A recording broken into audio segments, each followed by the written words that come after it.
bem, vamos lá. Eu acho que em nenhum momento eu não vou entrar no discurso que o Flamengo bateu de frente, que, nossa, fez um jogo que chegou perto de vencer ou até mesmo empatar. Em nenhum momento eu vou mencionar isso. Eu acho que a gente pôde ver a discrepância, de fato, de maneira literal, da elite do futebol europeu, que é o Bayern de Munique, para o futebol sul-americano. A elite do futebol sul-americano. Exatamente, estamos falando de um clube que atualmente é o líder do Campeonato Brasileiro, tem um dos melhores elencos do cenário sul-americano, se não for o melhor.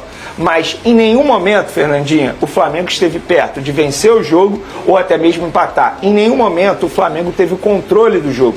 Muito pelo contrário, o Bayern de Munique teve o controle durante os 90 minutos. E outra, o Flamengo errou bastante. Mas errou por quê? Porque o adversário força você a errar. É um jogo muito bem trabalhado, muito bem treinado. É algo de outro futebol. E nenhum outro clube aqui no cenário sul-americano faz o que o Bayern de Munique fez com o Flamengo. Pelo contrário, é o Flamengo que faz com os adversários.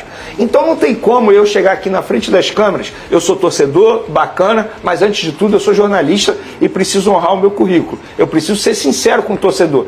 Torcedor rubro-negro, em nenhum momento o Flamengo teve o controle do jogo. Em nenhum momento o Flamengo foi melhor em campo. Em nenhum momento o Flamengo assustou o Bayern de Munique. Pelo contrário.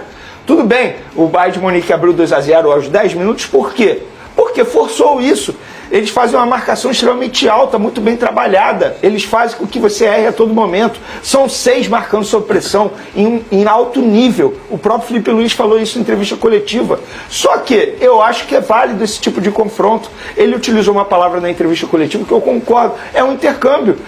É um jeito maravilhoso de a gente observar e evoluir de certa forma. E aprender também. Você tem que aprender com os erros.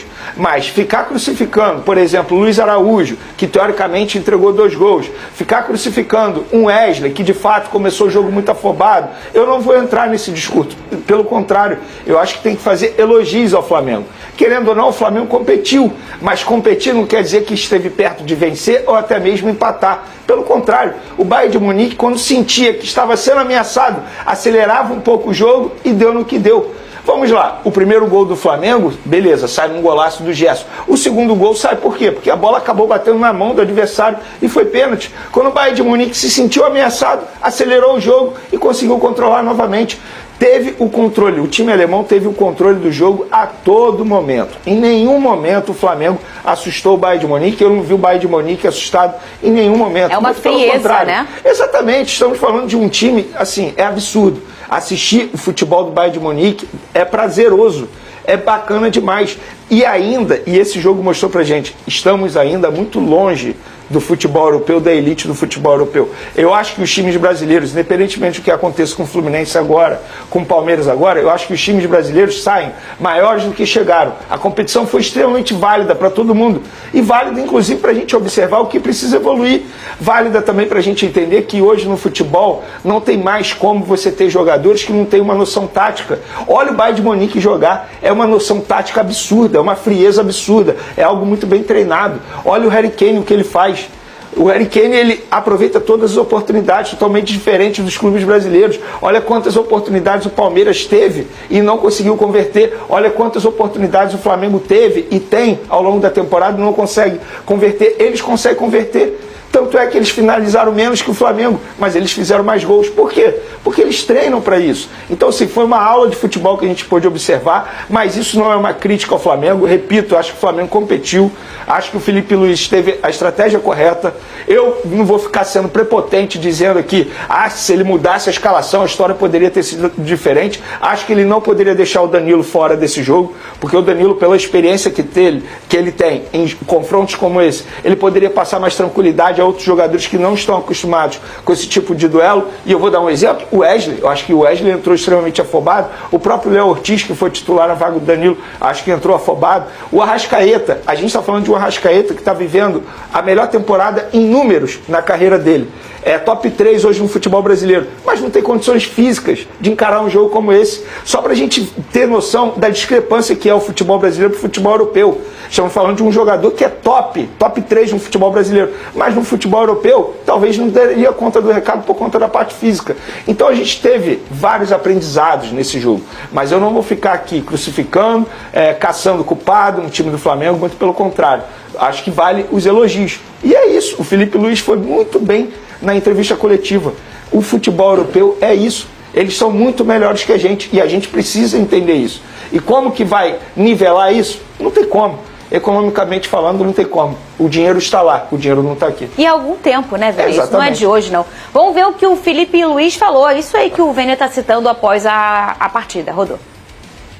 Eu acredito que dessa forma que nós jogamos é a forma que nos aproximou mais de poder vencer esse jogo contra um verdadeiro colosso. Um time espetacular, um time que tem todos os méritos e os merecimentos de ter passado de fase. É um time incrível, que foi superior, é superior, e nós temos que reconhecer essa superioridade do adversário. Ô Pedrosa, que é um colosso, acho que todo mundo vai concordar, né? A gente está falando da primeira prateleira da Europa. Nem todo mundo, o Danilo não concordava. Falou que o Chelsea era pau a pau, né? Falou que era do mesmo nível. Do mesmo nível, né? Mas o Bayern, de fato, tá na primeira prateleira do futebol europeu, né? E a gente sabe disso. A Vitória, eu pergunto pelo seguinte, talvez se ele tivesse uma postura um pouco mais defensiva e perdesse muito a característica do Flamengo de ser, porque o Flamengo tem um DNA. Sim. Ele poderia chegar mais próximo ou não? Não, a derrota só seria vista de forma diferente, e talvez de uma forma covarde. Eu acho que é isso. O Flamengo, a realidade do Flamengo não é a Copa do Mundo de Clubes. A realidade do Flamengo não é essa. A realidade do Flamengo é a Libertadores, o Campeonato Brasileiro, a Copa do Brasil, o Campeonato Carioca e as G-Copas. Nessa realidade, o Flamengo é melhor do que 95% dos times aqui da América do Sul. Então, dentro do que o Flamengo se propõe a fazer, o Flamengo foi corajoso, o Flamengo foi digno, o Flamengo não abriu mão do seu estilo de jogo e fez o Bayern de Munique jogar de forma séria. Isso, para mim, dentro do contexto, já é algo muito positivo. Fazer o Bayern de Munique jogar de forma séria, levando a partida séria, e levou sim. As pessoas podem até, se poupou, se dosou. Eu não acredito que tenha se dosado porque era contra o Flamengo. É porque o Bayern de Munique construiu um resultado com 9 minutos de jogo que fez o Bayern, logicamente, jogar com o resultado acima do placar. 85 minutos do jogo, o Bayern de Munique controlou a partida. Talvez ali no 2-1, quando o Flamengo faz o 2-1, você imaginava assim, os caras vão sentir, o Flamengo vai vir pra cima, passaram 3 minutos, os caras conseguiram controlar de novo, pressionaram o Flamengo e fizeram o terceiro gol. No 3-2, você ainda teve novamente, será que dá, não sei... Os caras pressionaram de novo, fizeram o quarto gol, poderiam ter feito o quinto, poderiam ter feito o sexto, e foi assim o desenho da partida. Eu acho que querer desenhar que o Flamengo jogou de igual para igual é uma mentira pro torcedor que tá vendo isso. Querer desenhar que foi pau a pau é outra mentira. A questão é, nada disso faz a gente apagar que o Flamengo foi digno, que o Flamengo competiu. Concordo plenamente com o Vene. Ficar massacrando o Luiz Araújo, ficar massacrando o Arrascaeta, o Wesley, isso é uma bobeira, isso é uma inutilidade pro desempenho que o Flamengo teve dentro dessa Copa do Mundo de Clubes. Eles não erraram porque eles são ruins, porque eles são péssimos, porque eles foram desatentos. Eles erraram porque tem um time que tem um modelo de jogo totalmente claro, que é campeão da Bundesliga, que é um dos melhores times do mundo, que faz você errar. O Felipe Luiz é muito claro na coletiva dele. Não é que eles tenham errado porque eles queriam, é porque eles perdem a bola e o bloco tá lá alto e tem 5, 6 jogadores na linha da bola para poder recuperar. Assim é o Bayern de Munique. E teve uma diferença. Eles são fatais, e teve né, uma diferença ontem muito grande dos outros jogos que aconteceram. Eu fiz os 3 jogos do Bayern nessa Copa do Mundo, tirando esse jogo contra o Flamengo.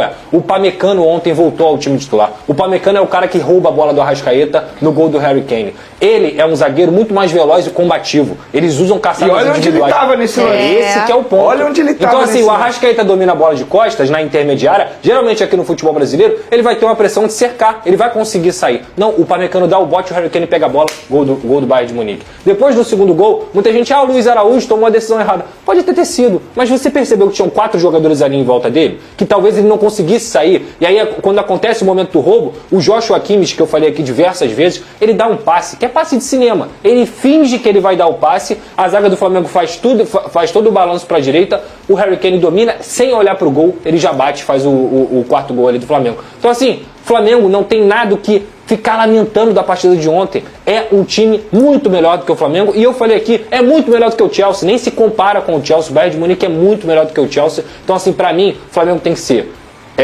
levado em consideração que ele foi digno, que ele não abriu mão do seu estilo de jogo, que ainda tem muita coisa a evoluir e que a participação do Flamengo foi respeitável, foi respeitosa. O Flamengo foi bem, representou o futebol brasileiro, só que pegou um time que é muito melhor do que ele, e a gente tem que aprender com isso. O Felipe Luiz fala isso o tempo inteiro. Eu copio táticas de outros treinadores, eu copio o que eu tô vendo lá fora. Por quê? Porque assim, com a máquina que ele tem nas mãos para a América do Sul, ele vai conseguir fazer o Flamengo jogar num nível talvez um pouco parecido. Ontem não deu, foi corajoso, não deu, mas essa é a lógica. Eu acho que serve pra gente entender o seguinte, desse resumo todo, não sei o que vai acontecer no jogo do Fluminense e da Inter de Milão.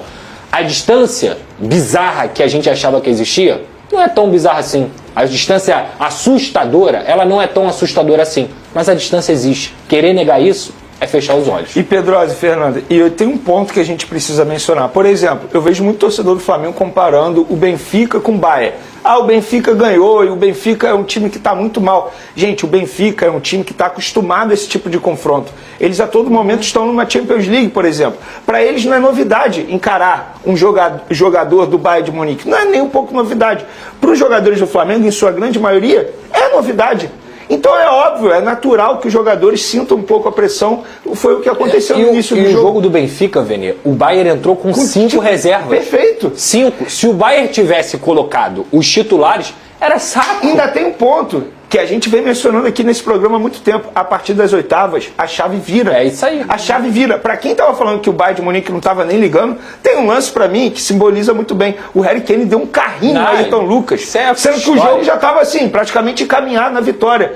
Beleza, eles não querem nada, o cara dando um carrinho na beira do gramado. Claro que eles querem. É óbvio que eles querem. Eles querem desde o início. Gente, só ninguém que gosta de perder. Não, só que- Exato, exatamente. Um jogador de isso. futebol, ele é forjado e ensinado a vencer o tempo inteiro. Ainda mais quando você veste a camisa do Flamengo, do Bayern de Munique, do Real Madrid. A proposta do Al Nassr balançou Gerson nos últimos dias e pode mudar completamente o destino do volante.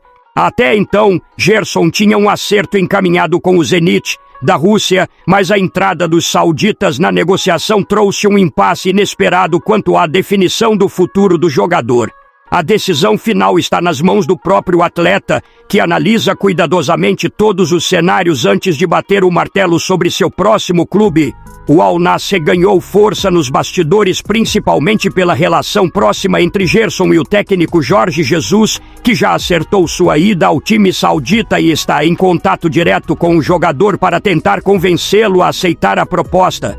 A boa relação entre os dois, construída desde os tempos de Flamengo, pode ser decisiva nesse momento crucial da carreira de Gerson. Além da questão técnica, o aspecto financeiro também pesa bastante na balança.